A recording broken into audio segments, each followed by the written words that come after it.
Hello students, यहाँ हमारे पास हम कर रहे हैं यूनिट थर्ड का फर्स्ट चैप्टर था हमारे पास aggregate demand and aggregate supply, जिसकी 4 क्लासेस थी।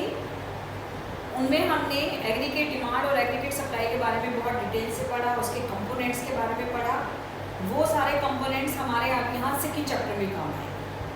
चैप्टर का नाम है हमारे पास determination of income and employment. अब इसमें हमें determination of income and employment, तो एम्प्लॉयमेंट जब वर्ड आ गया तो एम्प्लॉयमेंट से पहले यहाँ हमें कुछ बेसिक कंसेप्ट है जो यहाँ पढ़ने। ये है वॉलंटरी अनएम्प्लॉयमेंट, इनवॉलंटरी अनएम्प्लॉयमेंट। अब एम्प्लॉयमेंट के साथ ही अनएम्प्लॉयमेंट जुड़ा हुआ है, इसलिए ये कंसेप्ट हम पहले करेंगे। Voluntary unemployment, involuntary unemployment, frictional unemployment, structure unemployment and full employment. अभी आपको बहुत ज़्यादा डिटेल में नहीं करना है, ये आपको 1 मार्क के लिए डेफिनेशंस करने हैं। उसके बाद फिर हम मेन टॉपिक पे आएंगे जो है determination of income and employment. तो पहले आप इन 5 टॉपिक के बारे में पढ़ेंगे, इनकी डेफिनेशंस करेंगे, ये क्या चीज़ है। सबसे पहले है एम्प्लॉयमेंट और अनएम्प्लॉयमेंट। एम्प्लॉयमेंट जिसको काम मिला हुआ है, अनएम्प्लॉयमेंट जिसको काम नहीं मिला हुआ है। एक सिंपल सी चीज़ हम लेके चलते हैं, जिसको हम भाषा में हम लेके चलते हैं। एम्प्लॉयमेंट जिसको काम मिला हुआ है और अनएम्प्लॉयमेंट जिसको काम नहीं मिला हुआ है। अब उससे रिलेटेड कुछ कंसेप्ट है। फर्स्ट है वॉलंटरी अनएम्प्लॉयमेंट। वॉलंटरी मतलब जानबूझकर। यहाँ आप काम नहीं कर रहे हो, लेकिन जो काम नहीं कर रहे हो वो जानबूझकर काम नहीं कर रहे। वॉलंटरी अनएम्प्लॉयमेंट का मतलब ये नहीं है कि आपको काम मिल नहीं रहा, आप काम करना नहीं चाह रहे हो, वो सिचुएशन कहलाती है वॉलंटरी अनएम्प्लॉयमेंट। तो इसकी डेफिनेशन क्या होगी? When work is available but person is not willing to work at the prevailing wage rate. अब प्रिवेलिंग वेज रेट का मतलब जो मार्केट में उस काम का रेट चल रहा है। काम अवेलेबल है लेकिन आप ही काम करने के इच्छुक नहीं हैं, आप अपनी इच्छा से बेरोजगार हैं, अपनी इच्छा से कोई काम नहीं कर रहे हैं, वो सिचुएशन है वॉलंटरी अनएम्प्लॉयमेंट। अब जैसे देखिए हमारे देश में बहुत सारी हाउसवाइफ ऐसी हैं जो बिफोर मैरिज या बिफोर बेबी वो बहुत अच्छी जॉब में थी, उसके बाद शादी हो गई। या मैं इसलिए अपने देश का एग्जाम्पल ले लूँ, आपके आसपास भी इस तरह के एग्जाम्पल्स को ये नहीं है कि कोई झूठा, अपने आसपास भी आपको इस तरह के एग्जाम्पल्स मिल जाए। अब मान लीजिएगा बेबी हो गया है, उसके बाद उसकी केयर करने के लिए कुछ चाहिए, तो उन्होंने क्या किया? काम छोड़ दिया। तो वर्क इज अवेलेबल, काम है, उनके अंदर टैलेंट है, काम है, एबिलिटी है, लेकिन वो काम करना नहीं चाह रही हैं, तो इस सिचुएशन को हम कहते हैं वॉलंटरी अनएम्प्लॉयमेंट। दूसरा एग्जांपल वो ले सकते हो, आपने देखा होगा कई बार बहुत हट्टे-कट्टे पर्सन जो हैं वो भीख मांग रहे होते हैं। ऐसा नहीं उनको कोई काम नहीं मिल सकता, कोई फिजिकल वर्क ढूंढे तो वो आराम से मिल जाए, लेकिन वो काम करना नहीं है। तो वर्क इज अवेलेबल पर person is not willing to work, तो इसको हम बोलते हैं वॉलंटरी अनएम्प्लॉयमेंट। तो जब हम टोटल अनएम्प्लॉयमेंट को काउंट करते हैं तो इस वाली सिचुएशन को कभी भी हम काउंट करते ही नहीं, इसको अनएम्प्लॉयमेंट की कैटेगरी में नहीं लिया जाता, इसको वॉलंटरी अनएम्प्लॉयमेंट। दूसरा है इसका अपोजिट इनवॉलंटरी अनएम्प्लॉयमेंट। यहाँ क्या है? पर्सन काम करने के लिए विलिंग भी है, एबल भी है। एबल का मतलब सारी क्वालिफिकेशन उसके पास है, लेकिन वर्क जो है वो अवेलेबल नहीं, जिसको आम भाषा में बेरोजगार कहते हैं। ये यहाँ इकोनॉमिक्स में वर्ड यूज किया जाता है involuntary unemployment. When a person is willing and able to work but work is not available, this situation is called involuntary unemployment. 2 word आए हैं, विलिंग एंड एबल। विलिंग भी होना चाहिए और एबल, एबिलिटी भी होनी चाहिए। एबिलिटी का मतलब मान लीजिएगा एक 90-95 साल का बुजुर्ग है, सड़क पे पत्थर तोड़ने का काम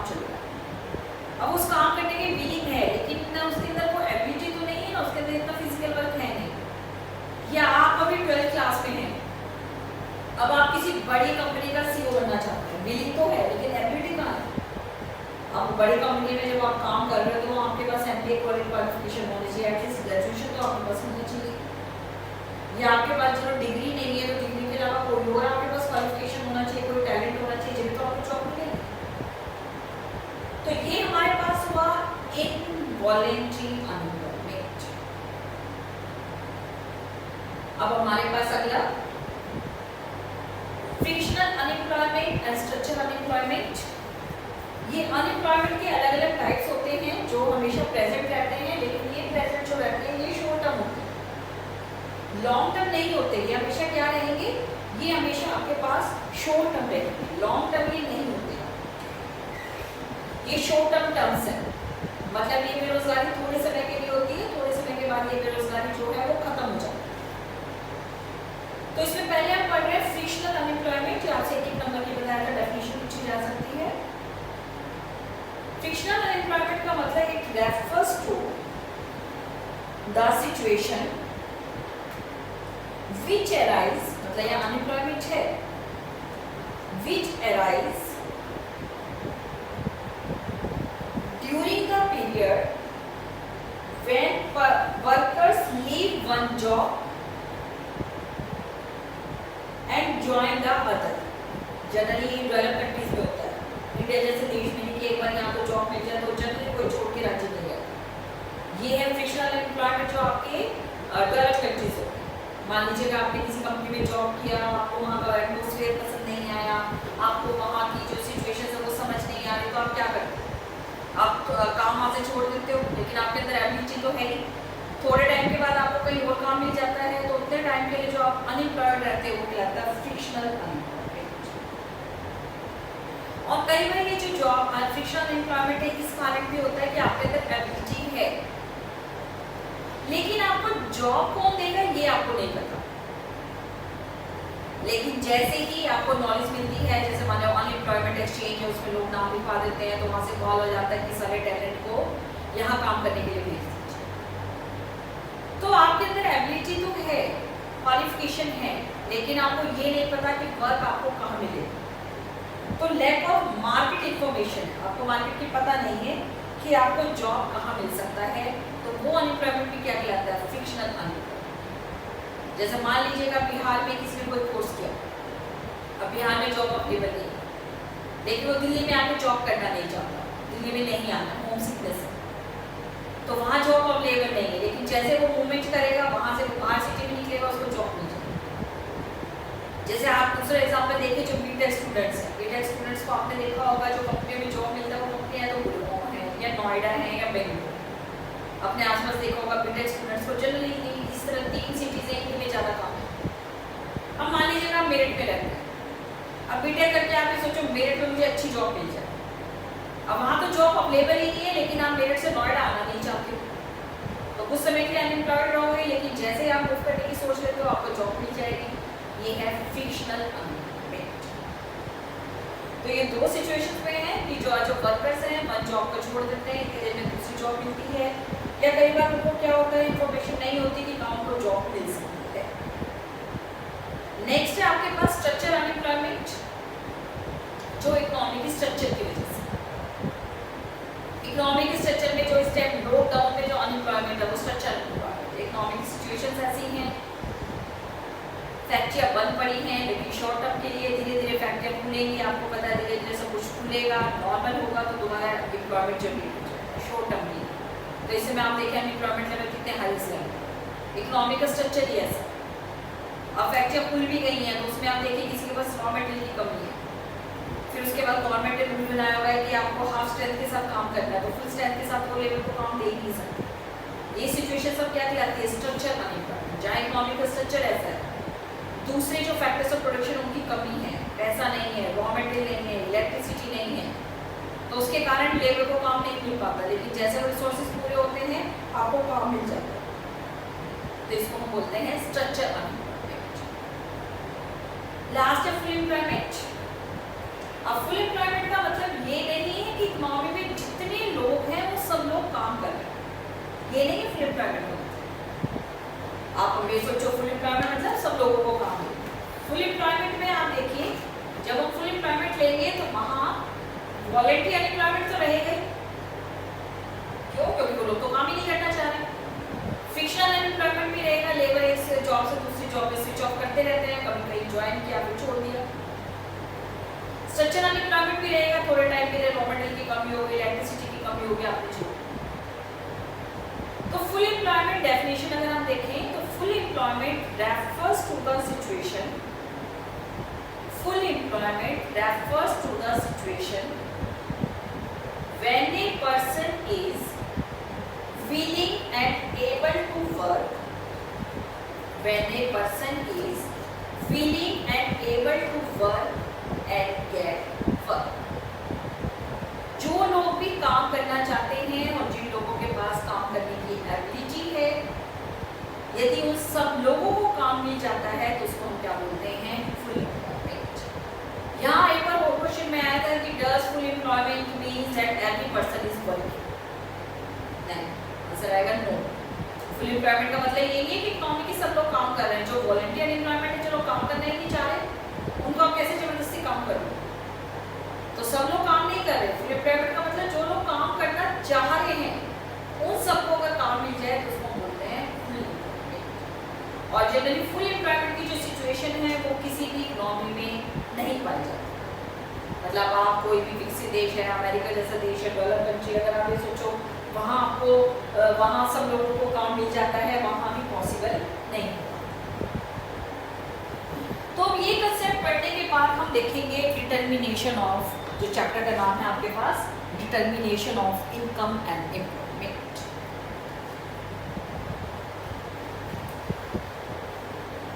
आपके पास क्वेश्चन आता है explain the determination of income and employment, 6 marks का क्वेश्चन। अब डिटर्मिनेशन के लिए क्या है, हमने लास्ट जो टॉपिक है, लास्ट टॉपिक में हमने 2 किया, एडी और एज। डिटर्मिनेशन के लिए क्या होना चाहिए कि जो हमारा इनकम और एम्प्लॉयमेंट है, इनकम का डिटर्मिनेशन कब होगा? जब एडी और एएस इक्वल होगी। तो अगर हमें क्वेश्चन देखें, क्वेश्चन आता है determination of income and employment, तो आप देखिए डिटर्मिनेशन कहाँ होगा? When aggregate demand is equal to aggregate supply. Income का एम्प्लॉयमेंट, जैसे आप 11th में माइक्रो में करके चलते थे, डिमांड और सप्लाई जहाँ इक्वल हो जाती थी उसको हमने इक्विलिब्रियम प्राइस का नाम दिया था। लास्ट 11th में लास्ट वाली यूनिट में हमने किया था, पूरा डायग्राम पोर्शन था, जहाँ डिमांड और सप्लाई इक्वल थी, वो हमारी इक्विलिब्रियम सिचुएशन थी। यहाँ क्या है? एग्रीगेट डिमांड और एग्रीगेट सप्लाई इक्वल होगी, तो वो हमारी क्या हो जाएगी? डिटर्मिनेशन। अब उसी में हमने किया था, एग्रीगेट डिमांड के 2 कंपोनेंट हमने लिए थे, सी प्लस आई, और एग्रीगेट सप्लाई किसके इक्वल थी? वाई के, और y हमारी इसमें आया था c प्लस एस। इस चैप्टर को समझने के लिए फर्स्ट चैप्टर अच्छे से आना चाहिए। अगर फर्स्ट चैप्टर नहीं समझ आएगा तो ये वाला जो चैप्टर आपको नहीं समझ आएगा, तो पहले फर्स्ट चैप्टर की वीडियोस अच्छे से देखो, तब इस चैप्टर को करना शुरू करना। अगर वहाँ पर कोई भी टॉपिक आपका छूट गया है, क्योंकि यूनिट एक ही है, और जैसे इस वाली यूनिट में मनी मेकिंग का कोई काम नहीं है, लेकिन इस वाली यूनिट के सेकंड चैप्टर में फर्स्ट चैप्टर का पूरा काम है। अगर फर्स्ट चैप्टर की वीडियोस नहीं देखी है तो ये चैप्टर समझना बहुत मुश्किल हो जाएगा। हमारे पास इक्वेशन क्या आ गई? c plus I is equal to c plus S.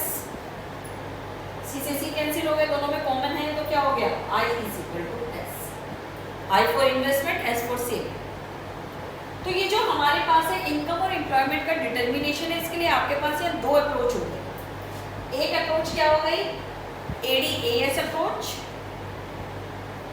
और दूसरी अप्रोच क्या हो गई? क्योंकि जहाँ AD और AS इक्वल है वहाँ I और S भी इक्वल होना चाहिए, तो दूसरी अप्रोच आपके पास क्या होगी? Investment saving approach. तो दोनों क्वेश्चन अलग अलग 6 मार्क्स के आते हैं। आपके पास क्वेश्चन आएगा explain the determination of income and employment according to ADS approach, या क्वेश्चन आएगा explain the determination of income and employment by investment saving approach. दोनों अप्रोच कभी एक साथ नहीं पूछी जाती। आपसे जो अप्रोच पूछी जाएगी, या तो आपके पास AD अप्रोच, AD/AS अप्रोच पूछी जाएगी, या आपसे पूछी जाएगी इन्वेस्टमेंट सेविंग अप्रोच। इस अप्रोच के बेस पे न्यूमेरिकल्स भी आते हैं, तो पहले हम कर रहे हैं AD/AS अप्रोच।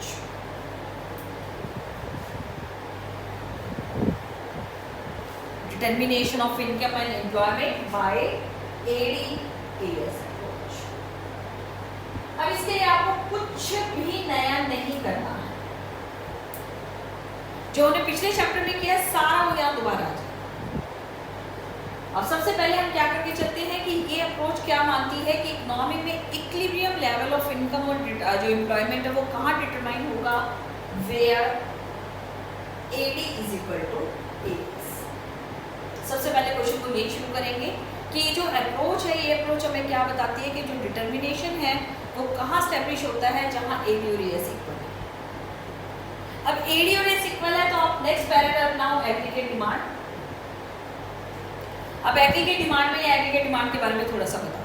अब ये कहाँ से बताओ, आप जब फर्स्ट चैप्टर करेंगे, फर्स्ट चैप्टर में एग्रीगेट डिमांड के बारे में डिटेल में कर चुके हैं, उसकी जो डेफिनेशन आपने की, उसके जो कंपोनेंट आपने किए, कुछ हम यहाँ मुश्किल से इनको 4 लाइन्स में आपने एक्सप्लेन कर, ज़्यादा नहीं करना, बस AD की डेफिनेशन और उसके कंपोनेंट आपने दोनों कर दिए।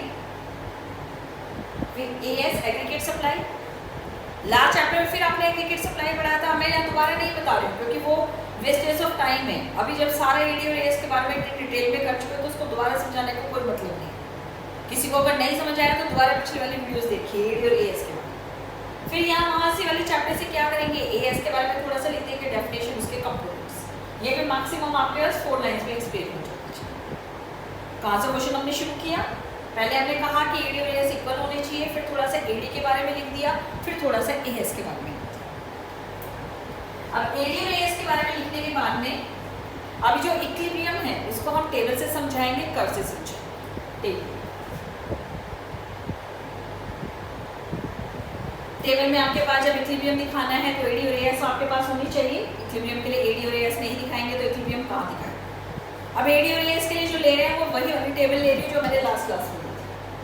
क्या क्या लेंगे हम, Y C I, C और I में किसके लिए ले रहे हैं, C और I को प्लस करके क्या आ जाएगा AD, S C और S को प्लस करके आपके पास क्या आ जाएगा AS, AD AS, C और I को प्लस करके AD आ जाएगा और C और S को प्लस करके AS आ जाएगा।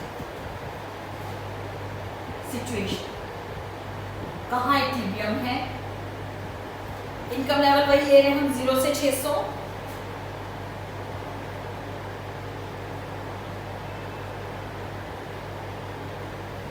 C सारा वही बिहेवियर आ जाएगा, C 0 के ऊपर कभी 0 नहीं होता। उसके बाद जो डिफरेंस है, जितना इनकम में डिफरेंस लिया उतना कंजम्पशन में डिफरेंस नहीं लेना है, आपने कम लेना है। तो वही टेबल ले रहे हैं, हमने 40 से शुरू किया तो 40 से शुरू करके 80 का डिफरेंस लिया, 40 120, अब मैं वही टेबल ले रही हूँ, ठीक है। इसलिए इसको देख के लिख रही हूँ कि टेबल में चेंज ना हो जाए, जो पहले आपने लिखा है वही टेबल यहाँ मैं लिख लूँ जिससे आपको समझने में आसानी रहे। अगर मैं दूसरी टेबल लूँगी तो फिर चेंज हो जाएगा। I 40 40 40, ये लास्ट वाले चैप्टर में मैंने यही वाली टेबल ली थी तो इसलिए यहाँ भी मैं यही टेबल ली। C और I हो गया आपके पास, रटने की जरूरत नहीं है। 40 से शुरू किया, 80 प्लस करते चले गए, C आ गए, I level constant, S Y में से C माइनस कर देंगे, S आ जाएगा, -40 -20 0 20 40 60 80। अब तीनों कंपोनेंट आ गए।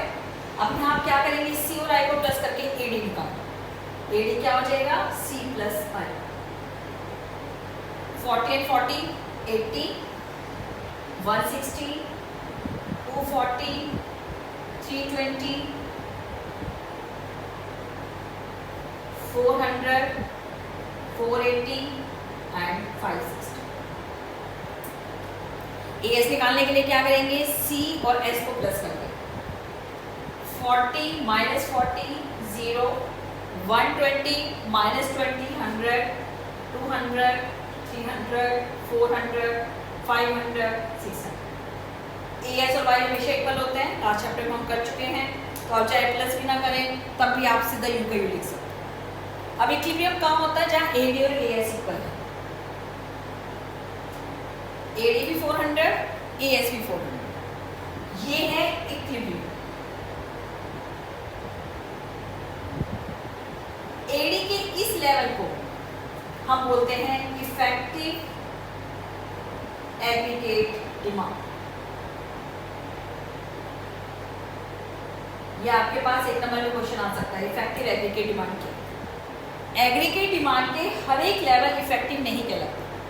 लेवल क्या है 80, 160, 240, 320, ये सब एग्रीगेट डिमांड के लेवल। लेकिन सिर्फ 400 को इफेक्टिव एग्रीगेट डिमांड क्यों कहते हैं? क्योंकि यहाँ ये एग्रीगेट सप्लाई की इक्वल।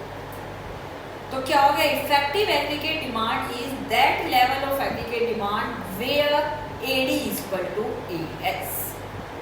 तो ये क्या हो गया हमारे पास? इक्विलिब्रियम लेवल, और AD के इस लेवल को बोलते हैं इफेक्टिव एग्रीगेट डिमांड। अब और सिचुएशंस में क्या है? AD 80 है, AS 0 है, AD is greater then AS। यहाँ भी AD is greater then AS है सारी सिचुएशंस में। आगे AD रह गई 480 और AS है 500, तो यहाँ क्या हो गया? AD is less then AS। तो यहाँ पे क्या हो गया? AD is less then AS। तो जब आप टेबल से एक्सप्लेन करेंगे तो टेबल से एक्सप्लेन करने के लिए आपको ये टेबल आपको बनानी पड़ेगी। पैटर्न को फॉलो करते हुए कोई और टेबल भी बना सकते हो, लेकिन पैटर्न उसमें सारे वही होने चाहिए जो कंजम्पशन और इन्वेस्टमेंट और सेविंग को लेके हमने लास्ट जो चैप्टर में किया। अपनी मर्जी से नहीं चलेगा कि अपनी मर्जी से कोई भी कंसेप्ट लेके आप यहाँ पर बनाना शुरू। ये क्या हो गया हमारे पास? ये हो गया हमारे पास टेबल से एक्सप्लेन। अब ये लेवल तो इक्विलिब्रियम लेवल हो गया। अब अगर ये लेवल है जब AD AS से ज्यादा है, या आपके पास AD AS से कम है, तो इकोनॉमी में ऑटोमेटिक मैकेनिज्म कैसे काम है? ऑटोमेटिक मैकेनिज्म क्या होता है? अपने आप इकोनॉमी में इस तरह से काम चलता है कि दोबारा इकोनॉमी इक्विलिब्रियम पे पहुंच जाता है। तो ये जो दो सिचुएशंस है ये हम अलग अलग एक्सप्लेन करेंगे, और ये दोनों सिचुएशंस कई बार क्वेश्चन में अलग से, मतलब आपके पास अलग से क्वेश्चन पूछा जाता है 3 मार्क्स का, what happened when AD is greater then S, या what happened when AD is less then AS। तो ये दोनों सिचुएशन आपसे अलग अलग 3 मार्क्स की पूछी जा सकती है। तो इन दोनों सिचुएशंस को हम करेंगे कि AD ग्रेटर देन AS है तो क्या होगा, और अगर AD लेस देन AS तो क्या होगा। When AD is greater than AS, AD आपकी AS से ज्यादा। अब यहाँ AD ज्यादा है, मतलब एग्रीगेट डिमांड ज्यादा। प्रोड्यूसर्स को जितना माल बिकने की उम्मीद थी इकोनॉमी में डिमांड उससे ज्यादा होगी, क्योंकि दोनों में हमने एक्सपेक्टेड लिया था।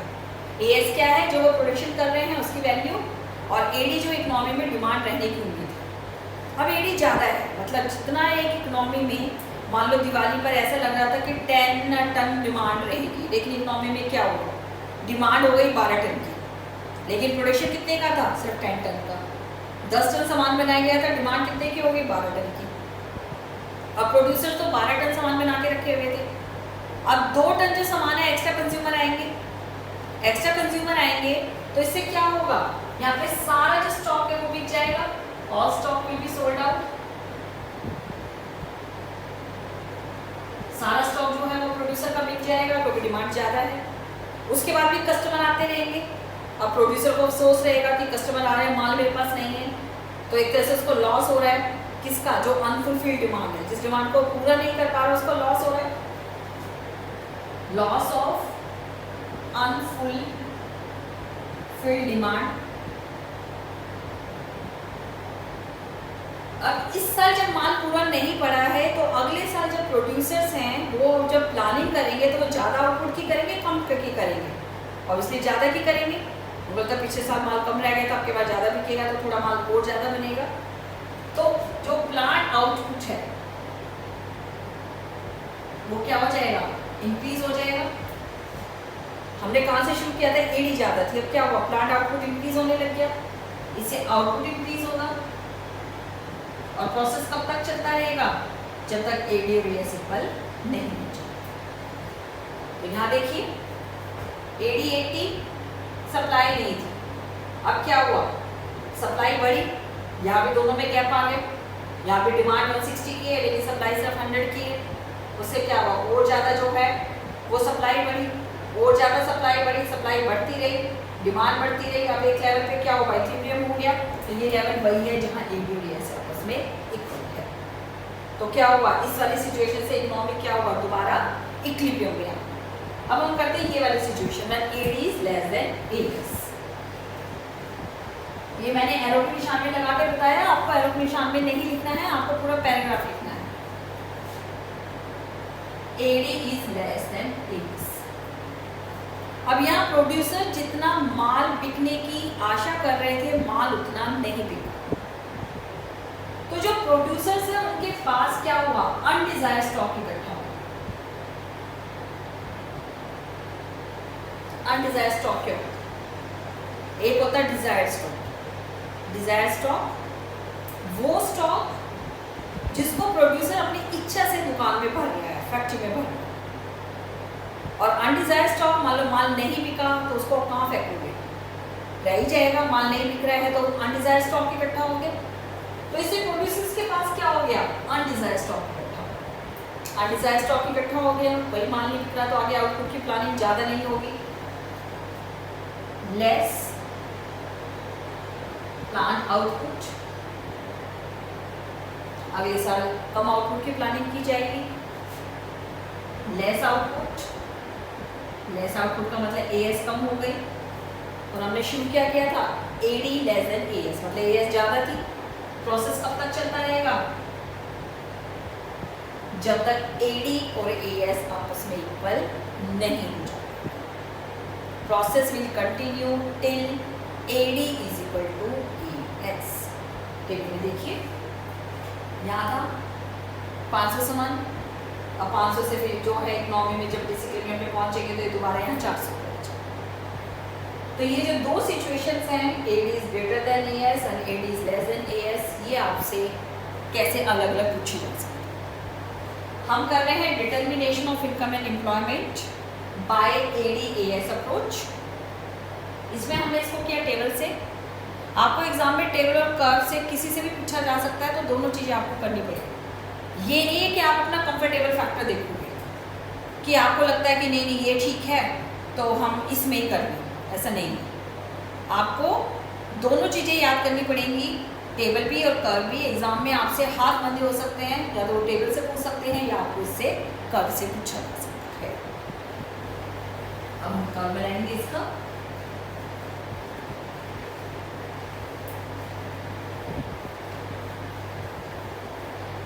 कर्व के लिए हम लास्ट क्लास में बना चुके हैं। इक्विलेस कर्व कैसे बनते हैं, बस उन दोनों को यहाँ साथ में घुमाएंगे।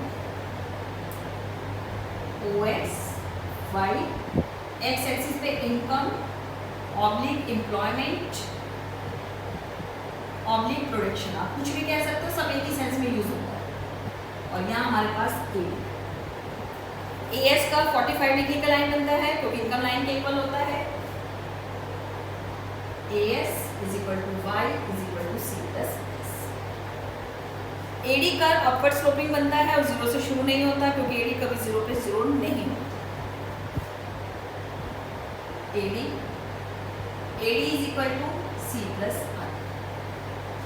इक्विलिब्रियम कहाँ होता है, जहाँ दोनों कर्व आपस में इंटरसेक्ट करें। ई पॉइंट हो गया इक्विलिब्रियम पॉइंट, इसे लाइन नीचे लेके आए।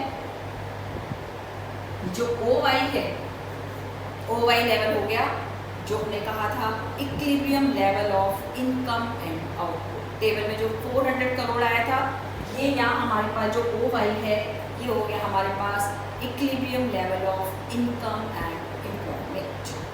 अब ये सिचुएशन जो है, यहाँ देखिए AD का ऊपर है, AS का नीचे है। AD is greater then AS, उससे क्या हो रहा है, इनकम धीरे धीरे बढ़ती जा रही है, इसको बोलते हैं expansion. AD is greater then AS, और ज़्यादा प्रोडक्शन होगा, डिमांड पूरी नहीं हो रही, और ज़्यादा प्रोडक्शन होगा। प्रोडक्शन ज़्यादा करने के लिए एम्प्लॉयमेंट ज़्यादा जनरेट होगा, एम्प्लॉयमेंट जनरेट होगा तो लोगों की इनकम जनरेट होगी, तो इसलिए इसको बोलते हैं एक्सपेंशन। और ये जो है यहाँ देखिए AS का ऊपर चला गया, AD का रह गया नीचे, तो यहाँ क्या हो गया, AD is less then AS। अब जब इकोनॉमी में डिमांड ही नहीं होगी तो और ज़्यादा प्रोडक्शन नहीं होगा, प्रोडक्शन कम होगा तो एम्प्लॉयमेंट भी कम जनरेट होगा, बल्कि अनएम्प्लॉयमेंट हो जाएगा, इनकम भी कम जनरेट होगी। तो इसको हम बोलते हैं प्रोसेस ऑफ कॉन्ट्रैक्शन। तो यहाँ भी ये दो situation, AD is greater then AS and AD is less then AS, अगर ये दो सिचुएशंस आपसे पूछी जाती हैं तो ये वही जो आप टेबल में याद कर रहे हो, अभी जो समझाया था, सेम सिचुएशंस आपके पास आ जाए कि दोबारा इक्विलिब्रियम प्रोसेस कैसे होता है। तो इसके लिए टेबल या कर दोनों में सेम ही प्रोसेस है, चाहे उसको टेबल से समझाओ चाहे कर से बनाओ, आपके लिए सेम सिचुएशंस में। तो ये हमारी फर्स्ट अप्रोच हो गई ADAS अप्रोच। पूरा 6 मार्क्स का क्वेश्चन आता है और इसमें से काफ़ी रिपीटिंग क्वेश्चन है 6 मार्क्स के लिए ये वाला, कि जो डिटर्मिनेशन ऑफ इनकम और एम्प्लॉयमेंट है उसको आपने जो है, आपके पास क्वेश्चन कैसे आ सकता है, टेबल से पूछा जा सकता है, कर्व से पूछा जा सकता है, या डिसइक्विलिब्रियम जो कंडीशंस है, 2 डिसइक्विलिब्रियम जो कंडीशंस हमने की, ये दोनों डिसइक्विलिब्रियम कंडीशंस आपसे अलग अलग पूछी जा सकती है। अब नेक्स्ट क्लास में हम इसकी सेमी इन्वेस्टमेंट अप्रोच करेंगे और इसके न्यूमेरिकल करेंगे। ADAS और आपके पास सेमी इन्वेस्टमेंट के हम न्यूमेरिकल जो हैं वो कंटिन्यू